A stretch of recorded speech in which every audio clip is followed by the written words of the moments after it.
Dans cet épisode, je vais vous montrer comment détourer des cheveux, mais des cheveux sur une photo prise en extérieur, donc pas sur un fond studio, parce qu'on n'a pas l'occasion de toujours se balader avec un fond studio sur soi.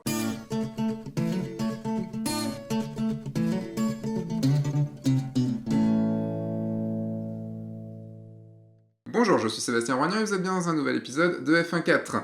Si ce n'est pas déjà fait, vous pouvez déjà cliquer par ici pour récupérer une formation sur Photoshop totalement gratuite. Ouais, je dis ça, c'était juste la petite minute, la petite 10 secondes, les petites 10 secondes de promotion. Du coup, dans ce deuxième épisode de cette série de 3 épisodes sur le détourage dans Photoshop, alors essentiellement, il est vrai, le détourage de cheveux et de poils, parce que c'est ce qu'il y a de plus compliqué, parce que qu'avec ça, il y a déjà moyen de faire beaucoup de choses. Dans le premier épisode, j'ai fait le détourage de cheveux sur un fond studio, donc un fond uni. Cette fois-ci, on va partir en extérieur et on va faire du détourage sur une photo prise, voilà, comme ça, comme on pourrait en prendre dehors. Donc avec un fond qui n'est pas forcément facile pour détourage. En tout cas, je vais vous expliquer une technique qui est totalement différente de la technique du premier épisode. Ce détourage-là, vous allez voir qu'il prend pas mal de temps. C'est un niveau, on va dire, assez avancé. C'est vrai que si vous débutez sur Photoshop, ça va être compliqué de me suivre. Mais vous pouvez quand même regarder pour voir un petit peu qu'est-ce qu'on peut faire. Je vous conseille énormément d'avoir une tablette graphique. Vraiment, je vous conseille énormément. Là, moi, j'ai une Wacom Intuos Pro M, qui est pour moi la bonne taille. Je vous conseille vraiment une tablette, parce que ce sera quand même beaucoup plus facile sur Photoshop. Vous allez voir que je vais l'utiliser pas mal, surtout avec la pression de la plume. C'est aussi une technique qui va me demander quand même pas mal de temps, donc j'ai préparé quelques petites choses pour avancer. Du coup, je vais pas vous montrer, comme dans le premier épisode, tout de A à Z, parce que du coup, après, ce sera appliquer les techniques que je vous ai montrées. Je vais vous montrer sur un bout de cheveux, et puis après, je vous montrerai ce que j'ai fait tranquillement, en prenant un petit peu mon temps. Voici donc la photo que je vais utiliser. Donc c'est une photo prise sur Adobe Stock. Dans le premier épisode, on avait une jeune fille. Maintenant, nous aurons une femme un peu plus âgée, avec des cheveux blancs. Et surtout, ce qui est très intéressant dans cette photo, c'est que, vous voyez, les cheveux blancs, du coup, cheveux gris, sont sur un fond gris. Donc, il est impossible, sauf à certains endroits, peut-être comme ici, de récupérer des couches, de récupérer les couches ici, que ce soit le rouge, le vert ou le bleu. Vous voyez que les détails sont pas très visibles, donc du coup la technique des couches n'est pas du tout envisageable ici. On va la faire à la mano. Dans un premier temps, je vais détourer la personne avec la plume. Donc ça, on l'a vu un petit peu dans le premier épisode. Je vais continuer, je vais faire un petit bout ici. Donc la plume se trouve ici, l'outil plume, juste pour vous montrer comment ça marche. J'ai fait un épisode sur le sujet, vous pouvez cliquer ici pour aller voir l'épisode avant de revenir à cet épisode-ci, mais juste pour vous remontrer rapidement. Je mets un point, et si je clique glisse, ce point, ça va me créer des tirettes. Les tirettes vont permettre d'arrondir, d'avoir un arrondi. Vous voyez, faut vraiment jouer avec cet outil-là, parce que il n'y a que en faisant ça qu'on le maîtrise, parce qu'il y a quand même pas mal de petites choses. Je vais commencer ici, et mon but, ça va être de détourer. Je vais juste créer un nouveau calque pour vous montrer ce que je vais détourer. Je vais détourer toute cette partie-là. L'idée, c'est de récupérer déjà ça, et après, on ira dans le détail. Je zoome un petit peu parce que c'est mieux, ce sera plus facile pour voir où je vais, et je vais prendre ma plume. L'idée, c'est de vraiment essayer de voir les courbes le plus grandes possible pour affiner, et surtout, comme on va détourer, et qu'après on va appliquer un petit flou gaussien, on va éviter d'aller trop proche du bord, on va, vous allez rentrer un petit peu dans le pull. Là, j'ai un petit souci, c'est que j'ai été un petit peu trop dans la manche, donc du coup, je vais appuyer sur CTRL. Vous voyez que mon icône change, j'appuie sur CTRL, je reviens sur ce point de contrôle là, et je rechange un petit peu ma tirette. On pourrait très bien se dire qu'on ne détourne pas à fond, on ne va pas dans le détail comme là je vais dans le détail de chaque pli. C'est vraiment à vous de voir en fonction de la qualité finale du détourage que vous souhaitez. Il n'y aura pas de... Je vais le redire plusieurs fois dans cet épisode, tout dépend vraiment de la qualité finale que vous voulez. Parce que vous allez voir que je vais bien me faire chier dans cet épisode, c'est-à-dire que je vais essayer d'aller dans une qualité quand même assez bonne. On n'est pas obligé d'aller à fond dans cette qualité-là non plus. Alors là, je vais aller très vite, je vais passer dans les cheveux et je prends tous les endroits où on est sûr qu'il n'y aura pas de détourage de cheveux à faire. Là, je fais juste un point. Il n'y a pas besoin de faire plus, il n'y a pas besoin de faire de tirette. Le bras ici, vous voyez quand même que les bords de ce bras sont bien flous, dans un flou de profondeur de champ. Et donc du coup, on va appliquer un flou derrière sur le masque de fusion. Donc j'ai sélectionné tout le corps. Alors, moins les trous ici. Les trous, je les ferai juste après. Je vais aller dans Tracé, et vous voyez que ça a créé un nouveau tracé, et je vais double-cliquer sur Tracé de travail, et je vais l'appeler Tracé Corps. Je vais en créer un autre, ici, que je vais appeler Tracé Trou. Vous voyez que je l'ai déjà fait ici, je ne vais pas le refaire, j'applique la même technique. Ces tracés sont enregistrés, je vais pouvoir récupérer la sélection. Pour ça, comme sur les masques de fusion, j'appuie sur CTRL et je clique ici sur la vignette. Je récupère une sélection, je viens sur ma photo et j'applique le masque de fusion. Hop. Vous voyez, tout devient transparent, sauf les trous. Les trous, je les ai faits normalement, vous le ferez de votre côté aussi. Hop, je récupère cette sélection-là, et je viens peindre ici en noir avec Alt Retour. Donc là, j'ai une photo qui est à peu près bien détourée. Vous voyez, sauf les cheveux, tout est plutôt bien détouré. Par contre, je suis très net ici, alors que la photo d'origine, vous voyez, est floue. Donc c'est Shift et clic gauche sur le masque de fusion pour l'afficher ou le désafficher. Je prends mon masque de fusion, j'appuie sur filtre, flou gaussien, je viens juste regarder avec le petit carré, je viens regarder un coin qui est un peu flou, et je vais venir régler mon degré de flou. Alors ça mettra le même sur toute la photo, et on verra qu'à certains endroits, il n'y avait pas trop besoin de ce flou-là, mais c'est pas grave, je vais le récupérer après. Je fais OK, et donc du coup, j'ai un bord qui est un peu mieux, et je vais surtout mettre un fond derrière pour pouvoir... Donc là, je vais mettre une couleur unie. Et vous voyez que là, du coup, bah, c'est plutôt bien. Alors, juste une petite chose, c'est que là, il y a de l'ombre. Comme elle est allongée par terre, il y a de l'ombre. Cette ombre, je ne vais pas la recréer dans cet épisode. Je ferai un autre épisode sur comment créer des ombres. Ici, par contre, j'avais besoin de garder de la netteté sur le coup parce que bah, c'était une zone nette. Je reviens dans mon tracé. Je récupère le tracé du corps avec CTRL-clic gauche. Je reviens sur les tracés avec CTRL-clic gauche sur les tracés du trou. Et je vais venir peindre du coup en noir sur le masque de fusion. Alors juste un truc quand même, si vous n'avez pas suivi le premier épisode, je vous conseille quand même de suivre d'abord l'épisode 1 du détourage et après cet épisode-ci. Alors maintenant on va partir sur les cheveux. Le problème, comme je vous disais tout à l'heure, c'est qu'on peut pas le faire grâce aux couches, et le mode sélectionner et masquer marche très très mal ici. Du coup là maintenant, si je veux faire en sorte de détourer ses cheveux, ça va pas être possible en fait.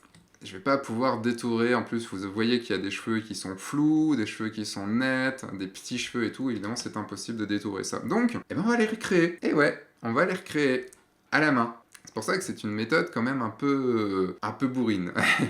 Je vais faire 3 niveaux de flou. Vous voyez qu'il y a des cheveux nets, il y a des cheveux un peu moins nets et des cheveux pas nets du tout. Donc je vais créer 3 calques ici. Un calque que je vais appeler net, un calque que je vais appeler flou moyen, et l'autre calque que je vais appeler flou important. J'ai besoin avec vous juste de voir 2-3 petites choses sur les brushes. On va prendre une brush, on n'a pas besoin de créer une nouvelle brush, on va prendre une brush normale et on va venir peindre. Par exemple, si je me mets sur les nets, sur les cheveux nets, je vais venir peindre des cheveux. Donc, je viens prendre une brush dureté 100, épaisseur, je vais aller mettre une épaisseur par exemple à 2 pixels. Si je veux augmenter ou diminuer ma brush, je pourrais faire clic droit et augmenter ici, mais vous voyez que c'est pas évident d'arriver à juste avoir le bon... Quand on veut bouger juste d'un pixel, c'est pas évident. On peut appuyer sur Alt, clic droit et gauche ou droite pour, mais c'est aussi pas évident d'avoir le pixel juste bien comme il faut. Vous allez appuyer sur le signe supérieur ou inférieur. Donc en supérieur, ça augmente. Et donc Shift supérieur, donc inférieur, descend. Ce qui est bien, c'est que je vais pouvoir switcher entre 2, 3, 4 pixels très facilement. Et je vais venir prendre la couleur que je veux pour peindre. Donc là, par exemple, un blanc, un gris un peu clair. Et je vais pouvoir commencer à peindre. Avant de peindre, on va passer dans les formes de la brush. Vous les avez ici dans Fenêtre, Forme, dans les paramètres de forme, pardon, pas dans les formes, mais dans les paramètres de forme. Vous avez ici Fenêtre, paramètres de forme. Et là, du coup, vous avez la forme de la pointe. Donc là, c'est là qu'on va pouvoir configurer la façon dont notre brush va réagir. Ici, donc j'ai une dureté à 100%, vous voyez que j'ai une taille à 2 pixels, j'ai un rond, c'est juste bêtement, vous voyez si je fais un point, c'est juste un rond. Le pas, on va le mettre au minimum, puisque du coup, si on mettait au maximum, vous voyez que ça fait des points, vous avez ici l'aperçu de ce que ça va créer, et j'ai pas besoin que ça fasse des points, je veux que ça fasse des lignes droites, enfin en tout cas des lignes continues, pas droites. Dans variation de la taille, ici, vous avez pression de la plume. Donc si vous avez une tablette graphique, vous allez afficher pression de la plume. Vous allez cliquer sur pression de la plume. C'est ce qui va vous permettre, hop, vous voyez, plus j'appuie, plus ça devient gros, moins j'appuie, plus ça devient petit. Évidemment, si vous avez une souris, vous ne pouvez pas le faire. Donc si vous avez une souris, je vous conseille de passer en mode fondu. Ça va dépendre de la taille de votre image. Je passe en mode fondu et je vais mettre ça par exemple à 300. Hop, et vous voyez que ça crée une forme qui part d'abord gros et qui part en petit. Donc là, logiquement, vous allez pouvoir faire des cheveux. Mais vous voyez qu'à la souris, au touchpad peut-être un peu, mais c'est quand même plus compliqué. Donc c'est pour ça que je vous conseille vraiment pour cette technique-là, une tablette graphique. Je passe en pression de plume, je mets une variation de la taille, je veux pas que ça varie. De variation de langue, c'est un rond, donc de toute façon on s'en fout. Et je vais aller dans une autre chose qui est en dynamique de la couleur. Alors dynamique de la couleur, c'est plutôt cool, parce que ça vous permet, par exemple ici, si je change mes couleurs, ma couleur là de premier plan et ma couleur de second plan, ma couleur de premier plan étant un marron et ma couleur de second plan un marron brun et un blanc en second plan. Si j'applique variation premier plan, arrière-plan, vous allez voir que ça me change ma couleur comme il veut, aléatoirement. Vérifiez que vous avez bien décoché appliquer par pointe, parce que si vous appliquez par pointe, ça fait ça. Et c'est pas ce qu'on recherche ici. Donc en fait, il applique à chaque fois qu'il met un rond. Alors, je vais pas forcément utiliser ça ici, le variation premier plan, arrière-plan, je vais faire variation de la luminosité, parce que comme on est sur des cheveux gris, bah en fait, variation de la luminosité va suffire. Si je le mets à fond, tac, vous voyez que bah, ça me change, je ne fais rien et ça me change la couleur.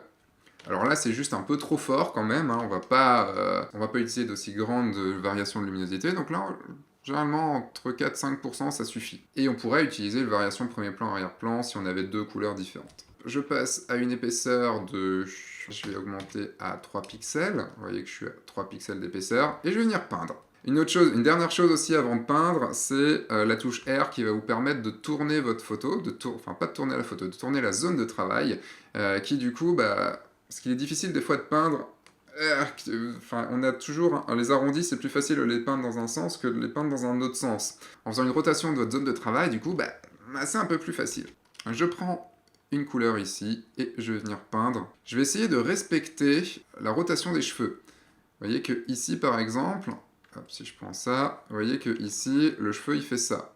Et c'est ce que je vais essayer de respecter. Et l'idée, c'est de venir essayer de merger au plus possible, de ne pas voir la délimitation qu'on a fait tout à l'heure, donc la délimitation du détourage qu'on a fait tout à l'heure. Essayez aussi de ne pas démarrer un cheveu dehors, ça sert à rien. On va démarrer un cheveu à l'intérieur, c'est quand même mieux. Et ben là, faut y passer du temps. Vous pouvez désactiver le masque de fusion de la photo pour avoir un peu de modèle. Par exemple, là, je vois qu'il y a des cheveux qui partent un peu dans tous les sens, donc je peux imaginer des cheveux qui partent un peu comme ça. Alors, juste, vous allez croire, ah ben putain, c'est super, là, tout ce que j'ai fait, c'est magnifique, c'est génial.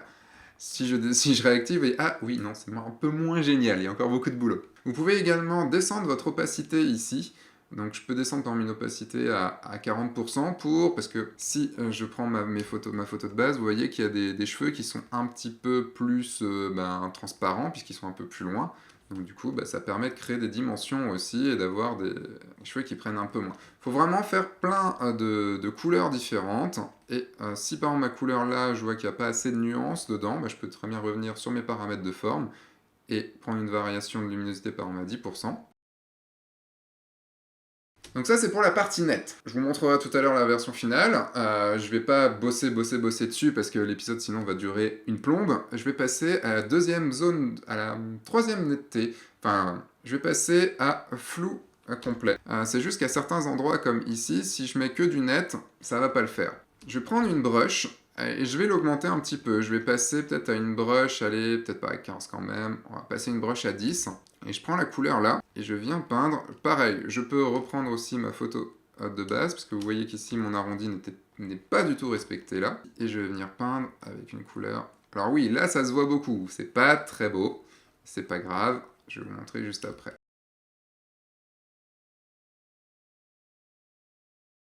Une fois que j'ai bien peint tous les cheveux que je voulais, toutes les zones de cheveux, je peux même imaginer que je vais aller peut-être un petit peu plus fort et peut-être avec une opacité un petit peu moindre. Ici, juste peindre un petit peu en dessous quand même.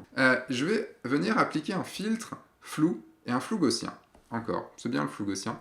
Et là, je vais essayer d'appliquer un filtre qui aille dans le type de flou qui apparaît déjà sur la photo. Donc c'est un flou un peu plus important. On va faire un flou à 5 ici. Il y a des zones où c'est pas beau. Vous voyez que la zone n'est pas belle du tout entre ce qui était réel et ce qui est fake maintenant.